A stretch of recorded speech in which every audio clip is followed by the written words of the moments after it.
Assalamualaikum warahmatullahi wabarakatuh. Bismillahirrahmanirrahim. Ashhadu an la ilaha illallah wa ashhadu anna Muhammadar Rasulullah. Allahumma salli ala sayyidina Muhammad wa ala ali sayyidina Muhammad. Rabbi israh li sadri wa yassir li amri wahlul 'uqdatam min lisani yafqahu qawli. Amin. Bismillahirrahmanirrahim. Kali ini kita mencoba mengkaji babakan kesucian, yakni bersuci. Dengan apa bersuci? Bersuci dengan taubat kepada Allah.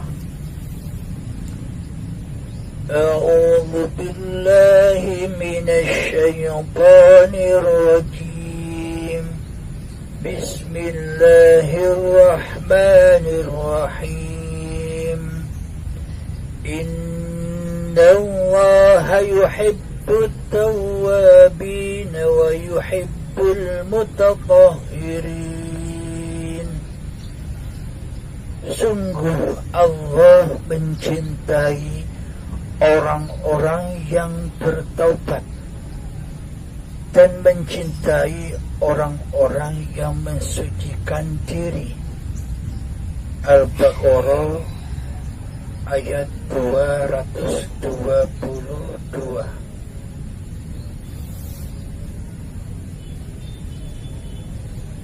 Bagaimanakah cara bersuci kepada Allah itu?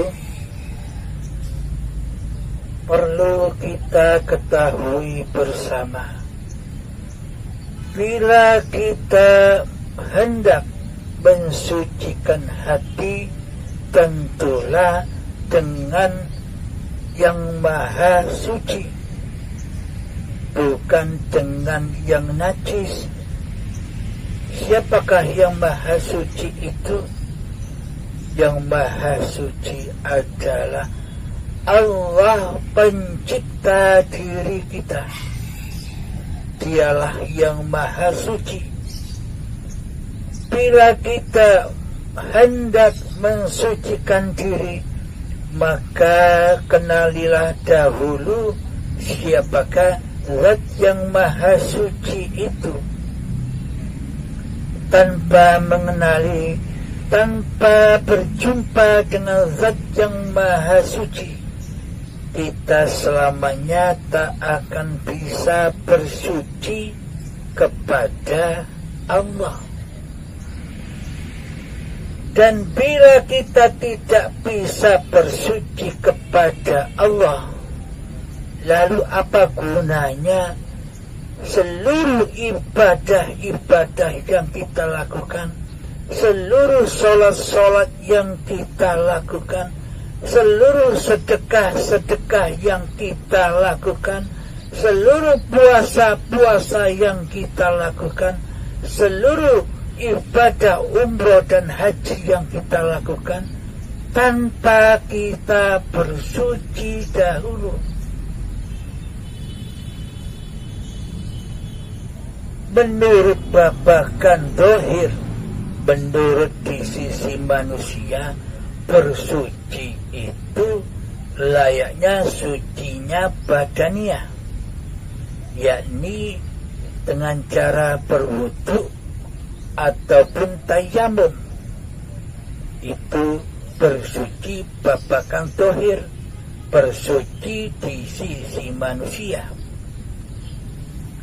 Akan tetapi Allah tidak memandang badan-badanmu, Allah tidak memandang rupa dan hartamu, Allah tidak memandang ilmu dan seluruh amalmu. Allah tidak memandang nasab-nasab muliamu di sisi manusia. Akan tetapi Allah hanya memandang hatimu. Yang menjadi raja di hatimu Allah ataukah dirimu?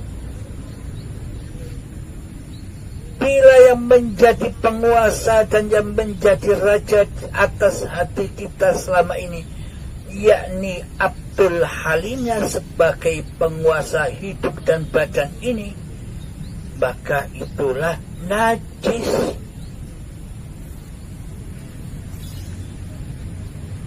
Bagaimana mungkin kita bisa beribadah sedangkan diri kita selama ini membawa najis? Bagaimana mungkin kita bisa beribadah dan sholat sementara hati kita selama ini ingkar, kufur kepada Allah, mensekutukan Allah dengan diri manusia kita? Apakah mungkin itu disebut ibadah? Di sisi manusia bolehlah disebut ibadah. Akan tetapi di sisi Allah, hal yang mensekutukan dan ingkar kepada Allah, apakah itu disebut ibadah? Coba tafakur, coba hayati sendiri, nilailah sendiri dirimu. Lalu bagaimana cara kita mensucikan Allah? Lalu bagaimana cara kita bersuci atas seluruh ibadah dan sholat kita yang akan datang, yang ke depan nanti? Bolehlah ibadah dan sholat kita yang telah kita lalui itu zong, kosong, karena najis.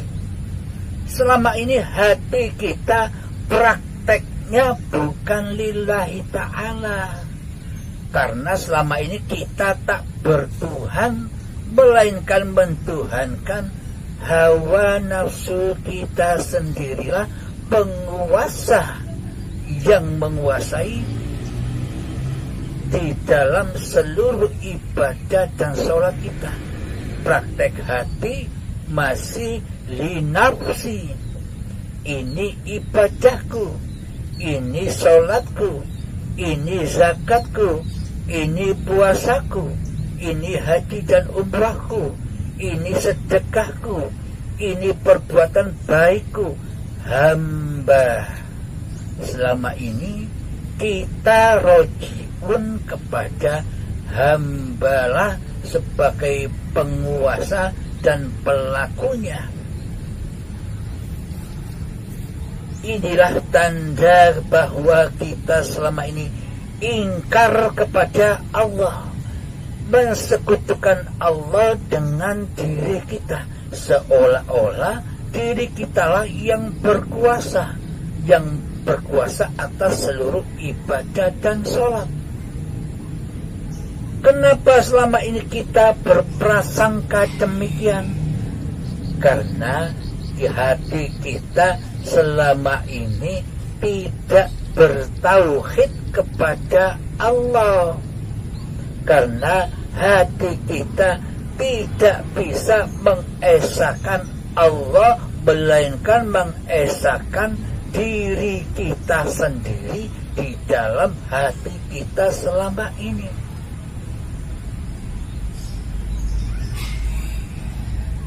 Apa sebabnya?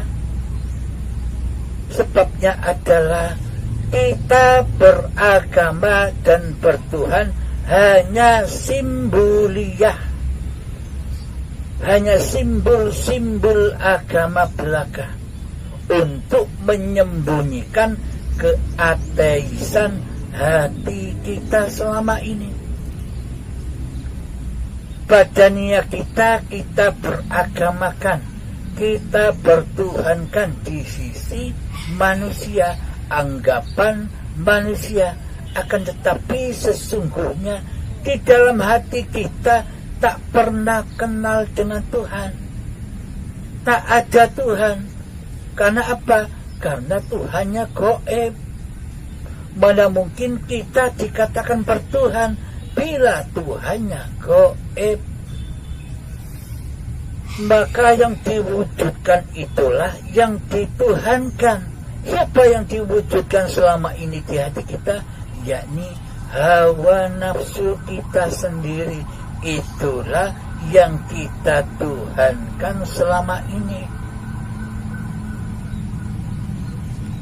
Selagi hawa nafsu, selagi diri manusia kita berkuasa atas hidup dan badan ini, maka selamanya kita tak akan pernah rela dan ridho menyembah kepada yang maha suci, yakni Allah. Karena selama ini kita tak akan ridho, kita tak akan rela bila Allah berkuasa atas hidup dan badan ini. Apa buktinya? Buktinya selama ini kitalah sebagai penguasanya, kitalah sebagai yang empunya hidup dan badan ini. Kita tidak rela, kita tidak ridho bila kita mendengar kenyataan bahwa hidup dan badan ini milik dan kekuasaan Allah belaka. Kita tak akan ridho bila hidup dan badan ini zatnya Allah sendiri. Maka wa nahnu aqrabu ilaihi min hablil warid. Wa nahnu aqrabu, dan kami lebih dekat kepadamu min hablil warid. Wa nahnu aqrabu ilaihi min hablil warid, dari urat leher atau urat nadimu. Inilah penegasan Allah bahwa Allah lebih dekat darimu daripada urat kehidupanmu. Maka dari itu kita tak akan pernah bertemu dengan yang maha hidup selagi kita masih merasa hidup. Kita tak akan mampu bertemu dengan yang maha kuasa selagi diri kita mengaku berkuasa untuk bertindak tanduk apapun di dunia ini. Selamanya kita tak akan mampu bertemu dengan yang maha kuat bila selama ini kitalah yang merasa kuat berjalan, kuat berlari, kuat bekerja, kuat berapa-apa saja di dunia ini.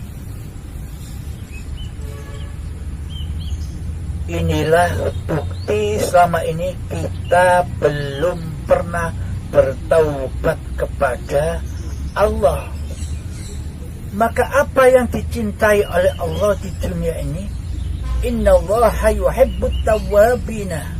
Sesungguhnya Allah mencintai orang-orang yang bertaubat. Wa yuhibbul mutatahhirin. Dan Allah mencintai orang-orang yang mensucikan diri. Mensucikan diri dari diri manusianya menuju diri Tuhannya. Berulang-ulang kami ulas siapakah zat Allah itu. Zat Allah adalah أعوذ بالله من الشيطان الرجيم بسم الله الرحمن الرحيم الله لا إله إلا هو الحي القيوم. Allah tiada ilah tiada Tuhan yang berhak disembah kecuali Dialah yang hidup kekal lagi terus-menerus menghidupi seluruh ciptaannya. Jadi Dialah hidup. Jadi Allah itu adalah hidup yang lebih dekat daripada urat nadi kita. Siapa di balik urat leher dan urat nadi itu? Dialah hidup. Dialah Allah yang selama ini kita ingkari, yang selama ini kita dustai, yang selama ini kita persekutukan Allah dengan diri kita. Selama ini kita zalim kepada Allah. Selama ini ibadah dan sholat kita hanya di atas kemungkaran dan kezaliman di sisi Allah. Hakikatnya sholat dan ibadah kita selama ini bukan buat Allah, akan tetapi hanya kepuasan hawa nafsu kita sendiri. Tujuannya ingin pahala, tujuannya ingin surga, tujuannya ingin kesuksesan dunia, tujuannya ingin semoga cita-citanya terkabul menjadi orang yang sukses dalam keduniaannya dan sebagainya. Seluruhnya berkiblat kepada dunia yang fana. Maka seluruh ibadah dan sholat itu hancur dibakar oleh hawa nafsunya sendiri. Maka dari itu marilah kita bertaubat kepada Allah. Bagaimanakah cara kita bertaubat kepada Allah?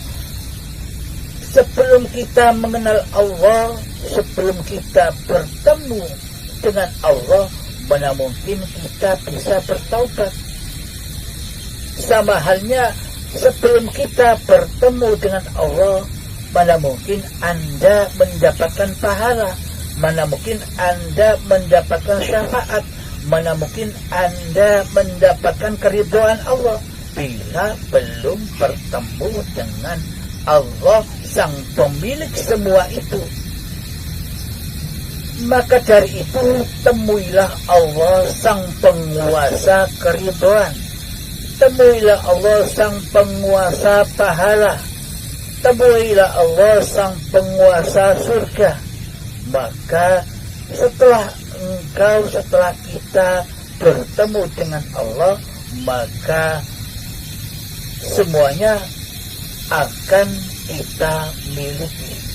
Maka berhaklah atas kita pahala. Akan tetapi selama kita tidak mengenal Allah, apapun ibadah dan sholat kita bukan pahala yang didapat. Demi Allah bukan pahala yang didapat di sisi Allah. Hanya kemungkaran dan dosa yang didapat di sisi Allah.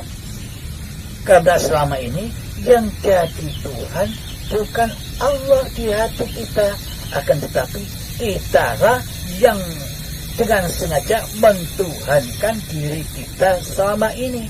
Kita tidak terasa karena iman kita masih iman-imanan. Imannya iman simbol belaka. Tuhannya hanya Tuhan-Tuhanan. Tuhan hanya nama simbol Tuhan saja. Agamanya cuma simbol belaka. Karena seluruhnya simbolnya badaniah kita sendiri. Akan tetapi hati kita selama ini tak bertuhan, melainkan mentuhankan hawa nafsu kita sendiri. Coba kita hayati, coba kita terima kesalahan ini yang selama ini kita selalu ingkar kepada Allah sang pencipta diri kita, seolah-olah selama ini diri kita lah yang mencipta diri kita, seolah-olah demikian. Apa buktinya? kita tak mengenal pencipta diri kita. Selama ini kita hanya menyaksikan diri manusianya, hidup manusianya. Coba kebanyakan manusia berkata, Allah itu laisa kamitslihi syai'un. Allah itu tidak seperti segala sesuatu. Allah itu tidak seperti apa-apa dan tidak seperti siapa-siapa. Nah, bagi orang yang belum memahami Allah, loh, kalau hidup ini Allah, berarti kan Allah berbentuk manusia, berbentuk hayawan, berbentuk tumbuhan. Nah, ini bagi orang yang belum paham. Bagi yang mau memahami Allah begini, coba kita saksikan, jika memang selama ini hidup manusia kita, silakan kita saksikan, silakan kita lihat bagaimana rupa dan warnanya, bentuknya, rasanya, bagaimanakah hidup itu. Nah, mestinya kan kita wajib tahu, bila hidup ini kita akui sebagai hidup kita sendiri, bagaimana mungkin kita bisa mengakui bahwa hidup ini milik kita, sedangkan kita tidak kenal yang mana hidup itu. Bagaimana rupa dan bentuknya? Apakah ada rupa dan bentuknya, rasanya, warnanya hidup itu? Nah, hidup itulah laisa kamitslihi syai'un. Hidup itu tidak seperti apa-apa dan tidak seperti siapa-siapa. Akan tetapi hidup itulah yang menciptakan apa-apa dan siapa-siapa.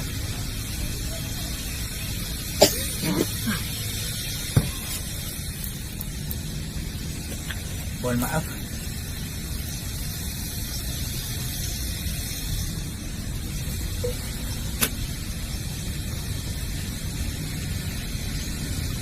Sekarang coba kita hayati, kita resapi, masuklah ke dalam alam dirimu, kitab Al-Qadhi, masuklah ke dalam dirimu, heningkan selain Allah di dalam dirimu. Coba hayati kata-kata ini. Tanpa adanya Allah, tanpa adanya hayatullah, apakah cikal bakal badan kita ini bisa terlahir ke dunia ini? Tak akan mungkin kita terlahir tanpa Allah.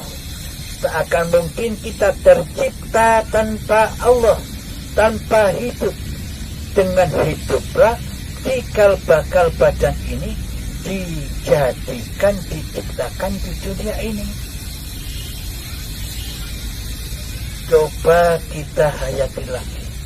Kira-kira tanpa adanya hidup di badan ini, apakah segala sesuatu, apa-apa dan siapa-siapa ini akan ada bagi Anda? Ketika Anda sudah meninggal, apakah di dunia ini, apakah Anda masih bisa menyaksikan dunia?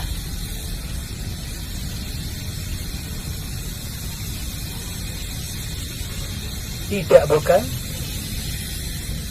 Jadi sebenarnya yang menyaksikan dunia adalah Allah sendiri. Hidup itu sendiri, hidup yang laisa kamitslihi syai'un.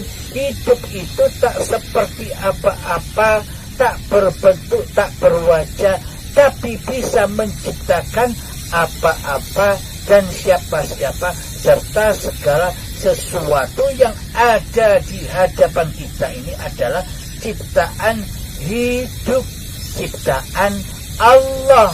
Tanpa Allah kita tak akan pernah bisa menyaksikan badan kita sendiri. Tanpa Allah kita tak akan bisa menyaksikan isi dunia ini. Tanpa Allah kita tak akan punya kehendak apapun. Karena sebuah kehendak yang ada di hati manusia itu lurus hanya kehendak sang penciptanya, bukan kehendak manusianya. Sebelum kita melakukan sholat, sebelum kita melakukan seluruh ibadah, di dalam hati kita muncul kehendak kerentak ingin sholat, kerentak ingin beribadah. Nah, kerentak ini bukan kerentaknya manusia. Selagi manusia merasa bahwa hidup ini hidup manusianya, maka kerentak atau kehendak ini diakui bahwa kerentak ini milik manusianya. Inilah manusia yang ingkar kepada Tuhannya, manusia yang kufur kepada Tuhannya. Sebanyak apapun amal ibadahnya, setinggi apapun ilmu syariatnya, maka tak akan mampu masuk ke dalam pintu taubatnya. Karena bukan termasuk orang-orang yang dicintai Allah. Yakni siapa saja yang dicintai Allah. Allah hanya mencintai, innallaha yuhibbut tawwabina wa yuhibbul mutatahhirin. Allah mencintai orang-orang yang taubat dan orang-orang yang mensucikan diri.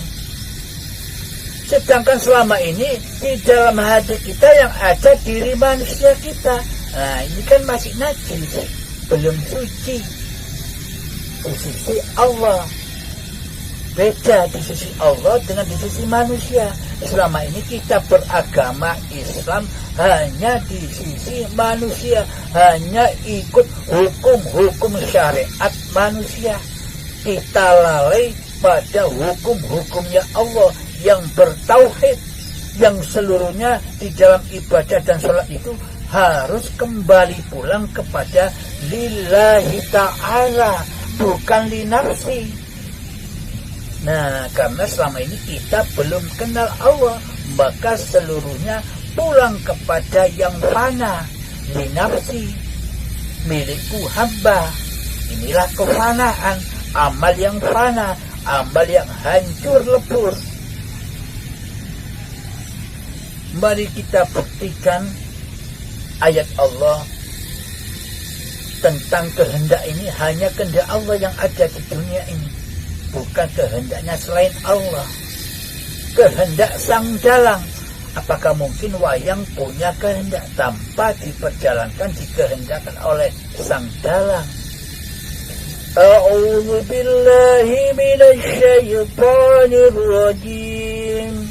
Bismillahirrahmanirrahim. Wa ma tasha'una illa an yasha' Allah Rabbul Alamin. Dan kamu tidak dapat menghendaki kecuali apabila dikehendaki Allah, Tuhan seluruh alam. Surat At-Takwir ayat 29. Inilah bukti kesucian Allah bahwa tak satu pun manusia di dunia ini mempunyai kerentak, mempunyai kehendak. Dan tak satu pun manusia di dunia ini mempunyai hidup kecuali hidupnya Allah, hayatullah. Tak satu pun manusia punya kerentak kehendak ingin sholat, ingin ibadah, ingin bekerja dan sebagainya, kecuali kerentaknya Allah. Karena hidup sudah kembali kepada Allah, maka apa-apa yang ada di dalam hidup itu, kerentak, kuasa, kehendak, semuanya kembali kepada Allah sang penguasa. Jadi apa maknanya taubat itu di sisi Allah? Makna taubat, apa yang dicintai oleh Allah adalah taubatnya hambanya. Makna taubat itu adalah kita duduk menghendingkan diri serileks mungkin, kita pasrahkan lagi kepada Allah bahwa hidup ini Allah, selama ini aku zalim ya Allah, inilah hidupmu, inilah kuasamu, inilah kehendakmu, inilah af'almu yang selama ini aku akui sebagai milikku. Mohon ampunkan aku ya Allah. Sekarang ku kembalikan lagi kepadamu ya Allah, bahwa hidup ini Engkau, bahwa hidup ini Allah. Ini dalam babakan hati, jangan sampai dikeluarkan di dalam hati. Kalau dikeluarkan keluar hati, maka dajjal kita akan bangkit lagi. Setan akan merenggut permata-permata yang hilang ini lagi. Inilah permata-permata yang hilang. Inilah permata kesucian. Maka dengan jalan apa menuju suci itu? Dengan jalan bertobat. Karena Allah yang paling dicintai oleh Allah adalah hamba-hamba yang bertaubat menjadi Tuhan. Selama ini kan yang jadi Tuhan hambanya, bukan Allah. Allahnya gaib.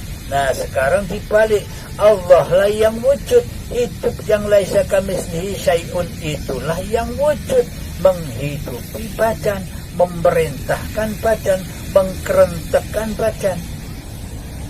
Inilah yang dikatakan awwaluddin ma'rifatullah. Nah dengan inilah kita sudah dikatakan beragama di sisi Allah. Yakni awal suatu agama adalah ma'rifat, yakni mengenal Allah. Jika kita sudah demikian, maka Islamlah hati kita. Itulah Islam yang diridhoi oleh Allah. Sebagaimana Islamnya Kanjeng Nabi Muhammad waktu di Gua Hira, bertafakur, berjuhud selama 15 tahun, bermakrifat kepada Allah sebelum syariat itu didatangkan. Maka sebelum bersyariat, maka bermakrifat dulu, kenal Allahnya yang disembah dulu. Kalau tidak kenal Allah yang disembah, bagaimana mungkin kita bisa bersyariat, kita bisa menyembah? Mustahil. Maka kita mulai sekarang wajib mengenal Allahnya, wajib bermakrifat pada Allah. Agar apa?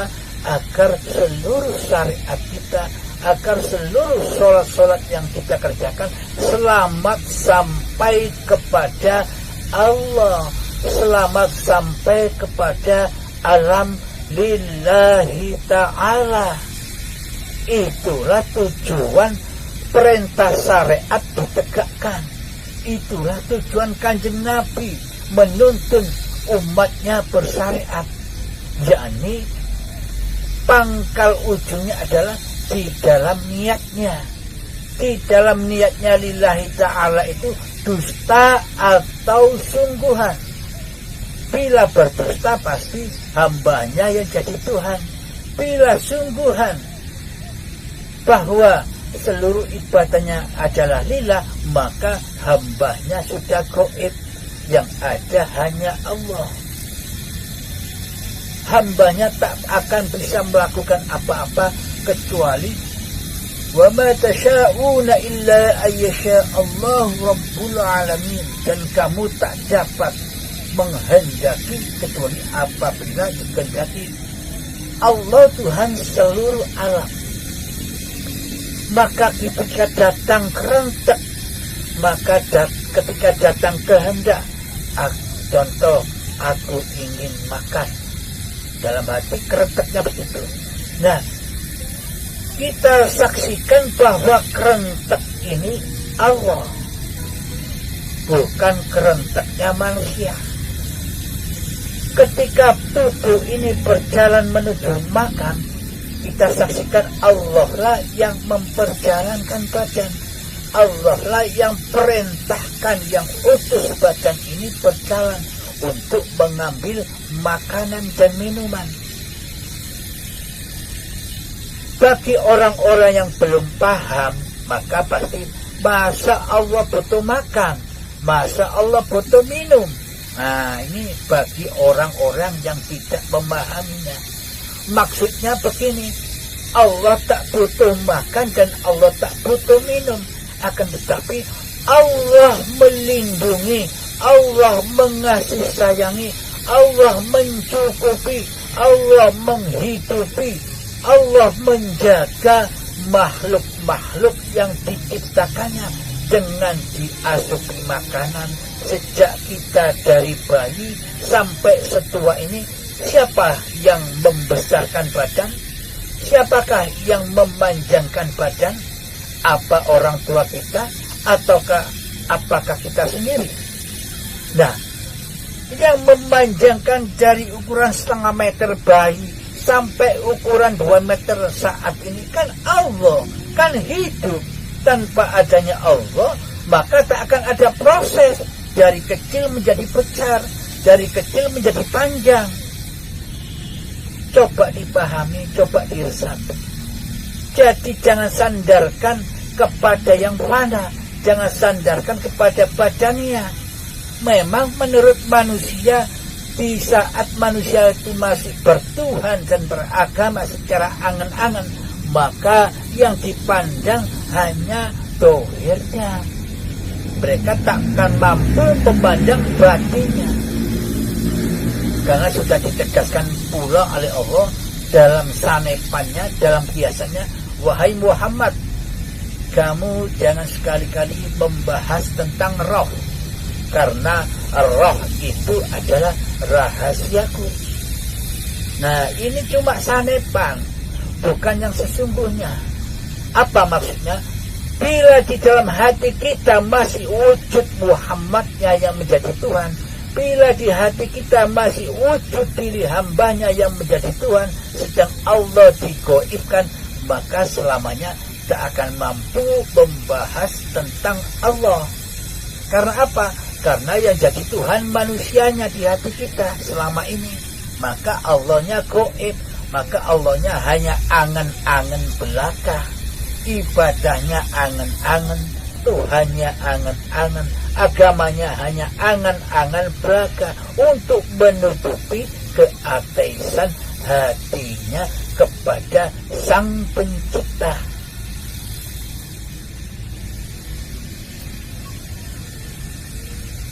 Wa ma tasha'una illa ayyasha Allahu Rabbul Alamin. Dan kamu tidak dapat menghendaki kecuali apabila dikehendaki Allah, Tuhan seluruh alam. At-Takwir ayat 29 ini ada hubungannya dengan surat As-Saffat ayat 96. Bismillahirrahmanirrahim.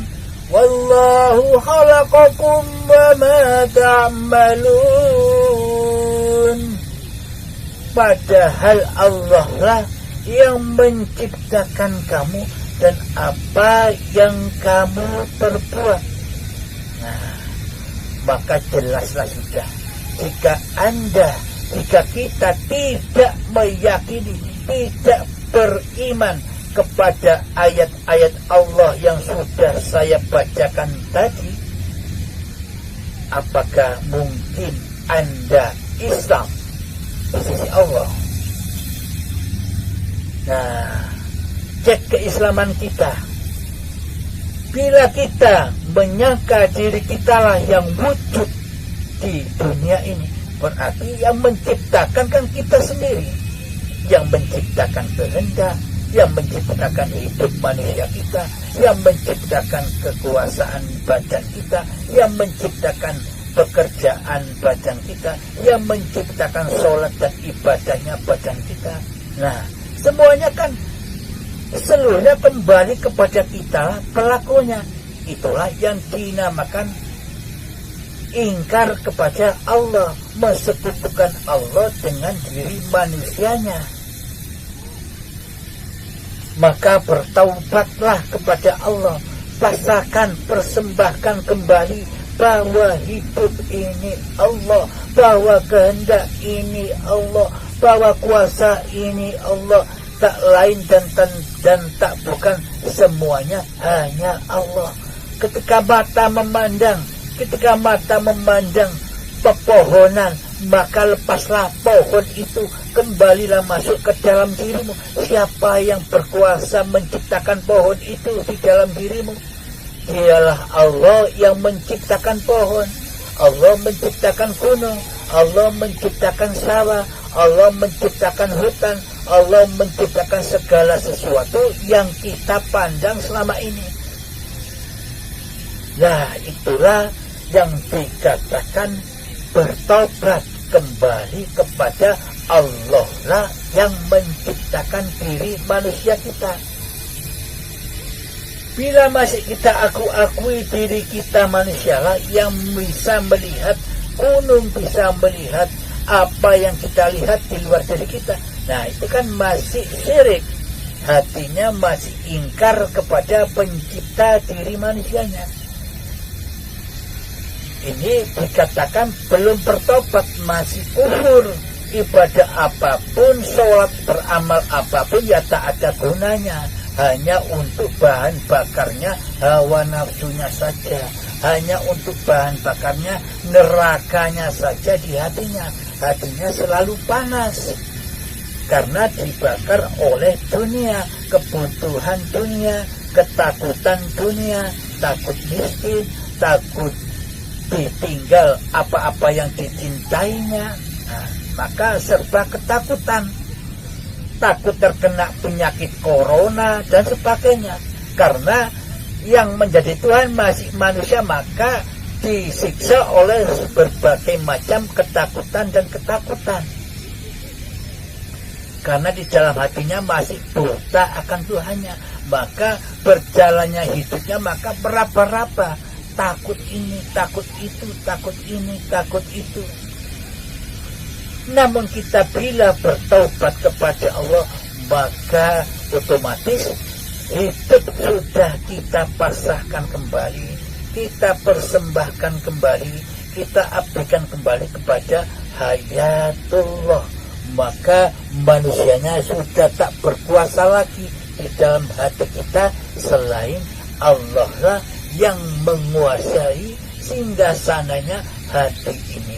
Terus apa yang mau ditakuti? Bismillahirrahmanirrahim. Innal awliya'a la khawfun 'alaihim wa la hum yahzanun. Sesungguhnya para wali-wali Allah itu tiada ketakutan dan tiada bersedih hatinya. Itulah tanda kekasih Allah. Karena bagaimana mungkin hatinya bersedih? Karena bagaimana mungkin hatinya takut menghadapi dunia? Toh hatinya sudah meninggalkan dunia, bertemu dengan Tuhannya.